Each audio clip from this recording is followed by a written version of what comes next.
are joined here by Tim Kadlek on the WebPageTest team. Thank you so much for joining, Tim. Do you want to tell us a little bit about what your role is at WebPageTest? Sure. Yeah, happy to chat, Mikayla, as always. My name's Tim. I'm the Director of Engineering for WebPageTest. So I've been in the performance space for a very long time, over a decade, and used WebPageTest pretty much daily throughout that period of time. So love the tool. Very, very excited to have been able to work on it the last, I guess almost coming up on a year and a half here pretty soon. And yeah, it's been an absolute blast. Awesome. Thank you so much. Looking forward to hearing what you have to share with us. So obviously there's a bunch of different browsers that you can test from when you're monitoring the performance of your web page. Why is it important to cross-test those browsers? Yeah, so testing in different browsers is absolutely critical when it comes to performance because the different browsers behave in different ways. So Chrome, has a very different strategy and approach to loading a page than, Safari or Firefox does. Chrome has this concept of different phases during the page load process. And like there's a layout blocking phase and then a non-layout blocking phase. And depending on which phase it's in, it handles prioritization of those resources differently. It'll try to grab just the stuff that's in the head hyper aggressively and maybe a couple from the body initially. And then as soon as it's got that stuff from the head kind of dealt with, then it'll move on to the other things and start grabbing those aggressively as well. On the other hand, folks, like Safari or Firefox, things that are not Chromium based, tend to take a much more straightforward approach and just grab a bunch of stuff and see what they can get out there as quickly as possible. And so you get very, very different performance characteristics from one browser to the other. And what folks don't realize, I think, a lot is that, today, most tools and most metrics and just a lot of performance analysis and measurement happens only in Chrome. Even, in situations where it's emulating, iOS or pretending to be Safari, it's still Chrome under the hood. And whenever you're just looking at that, you're really not doing web performance testing, you're doing kind of Chrome performance testing because, any number of those users who are coming from iOS, Firefox can be quite high in certain areas. Those browsers, you're not really getting the full picture of what's happening there. Yeah, absolutely. That totally makes sense. Thank you so much for that insight. No problem.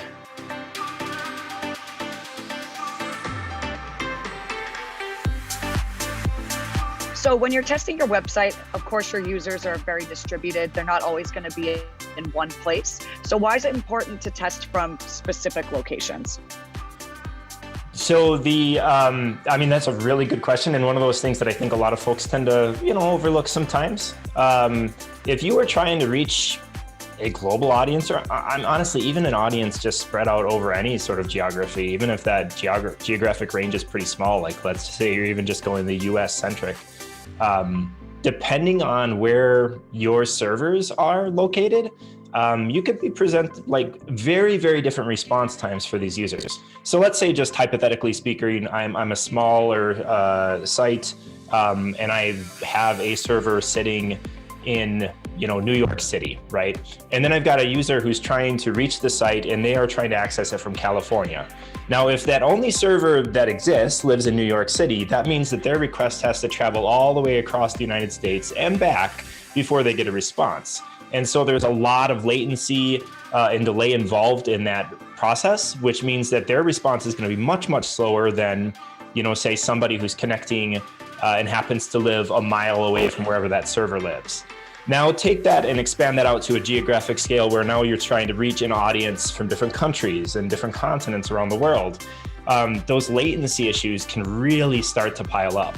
And depending on, hopefully at this point you're using like a content delivery network, something to kind of have this distributed, your content replicated on different servers around the world to kind of reduce how far those requests have to travel.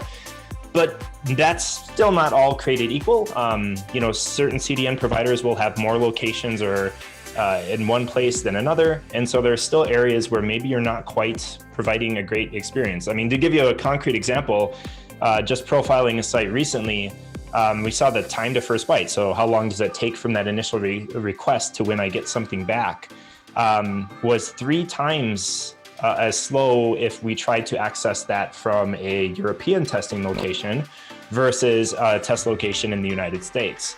And it was consistently 3 times as slow. So right away at the onset, that audience is starting behind and, from a performance perspective. And so you have to be able to test across those different geographies, across those different locations to identify and make sure that those users are getting a good experience regardless of where they're coming from.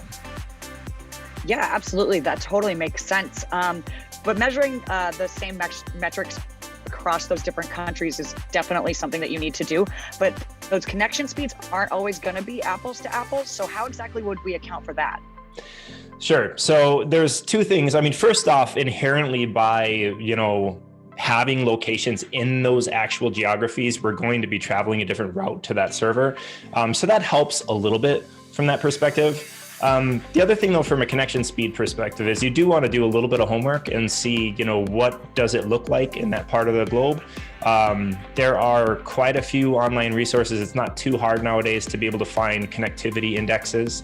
I know the GSMA and a few other ones provide some level of what does connectivity look like in this particular country versus another. So you do your homework and find out what is a decent representative level of connectivity from the geography that you're trying to reach. And then you use that in the WebPageTest test settings. So we have, maybe 10, 12 different default connection configurations. And those connections are configured by bandwidth, latency, packet loss rate. So all of those variables get put into these presets, but we also have the ability to do custom profiles. So you can set a custom bandwidth, custom latency metrics, custom packet loss.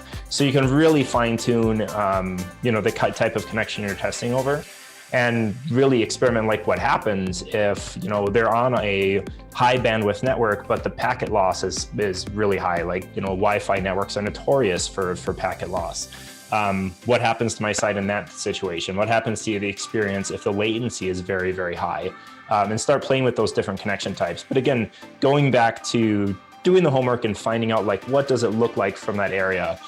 And if you're not quite sure, my advice is always to go a little slower than you would think. I would much rather stress test things than make the mistake of testing on a 4G network and finding out that the actual connectivity conditions there are much slower, and therefore the experience is nowhere near as good as you're seeing in your results. Yeah, definitely. That totally makes sense. Thank you so much for that insight there. No problem.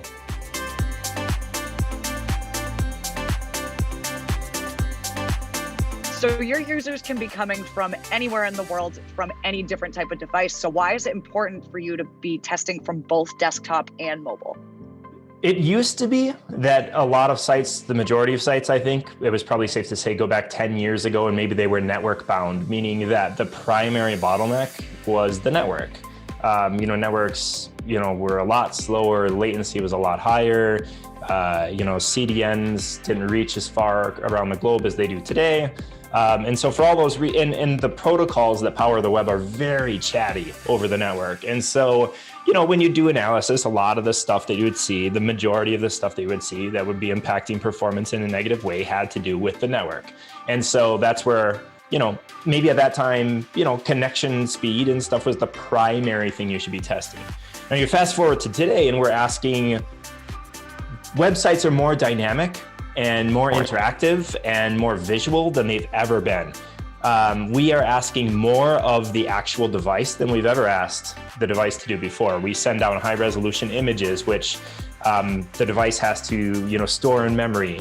We send down a lot of JavaScript that the device has to be able to run and execute. And again, the memory implications of that as well. And so today, the primary performance bottleneck for a lot of the web isn't the network, it's actually what's happening on device. And so that's why you have to test on, an array of those different device and different device capabilities and the power of those devices. So if I'm doing all of my testing on a desktop device, a lot of those costs, especially if that desktop device has the decent power, computing power and memory, a lot of those costs get hidden. I may not see the direct impact of throwing a megabyte of JavaScript at it, because the desktop machine can power right through and it's fine. Or seeing a bunch of high resolution images come down, it's probably fine. But then if I take and test that same site on a mobile device, where especially like a mid-tier Android device, which tends to be the dominant mobile device around the world today, not necessarily the souped up, high-end iPhones and stuff like that, but a good mid-tier Android device, something cheap and affordable, which is what most people will be buying.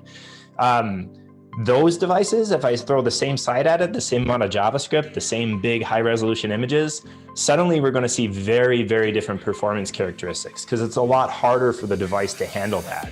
And so the cost is exponentially increased for every byte of JavaScript that we're asking it to execute, for every few extra megabytes of images that we're throwing down at it. And so you have to test both because increasingly folks are accessing a website through an array of devices with different capabilities. And often it's just as worth noting that they may be using multiple devices to access your site just at different times. And if that site is not consistently performant across all of these different experiences and platforms, then your business is going to pay the price for it because that user experience is going to suffer and folks are going to look elsewhere. Yeah, for sure. That definitely makes sense. And I can probably say that I've experienced that too, going on mobile and then going on desktop, completely different experiences. So it's absolutely important to make sure you're testing from both. Thank you so much for giving that tip. No problem.